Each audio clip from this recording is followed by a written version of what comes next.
Hey y'all, I'm sure you all are aware of We Remember's official statement that we put out last week in response to the nationwide protests that we're seeing.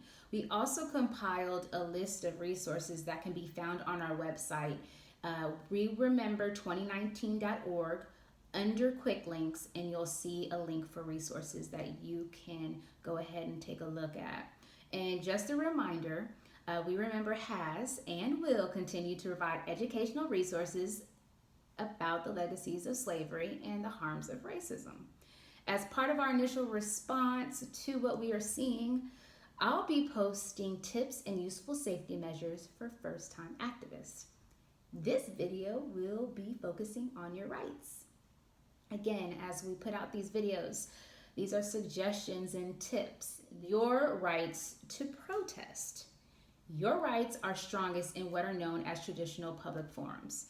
That can look like streets, sidewalks, and parks. You also likely have the right to speak out on other public property, like plazas in front of government buildings, as long as you are not blocking access to the government building or interfering with other purposes the property was designed for. And so we're going to move on to private property. So private property owners can set rules for speech on their property.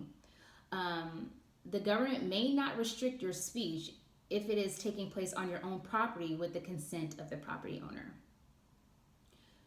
This is a key note for you.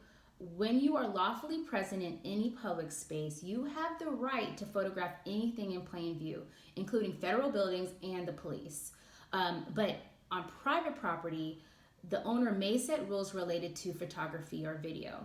You also don't need a permit to march in the streets or on sidewalks as long as marchers don't obstruct car or pedestrian traffic.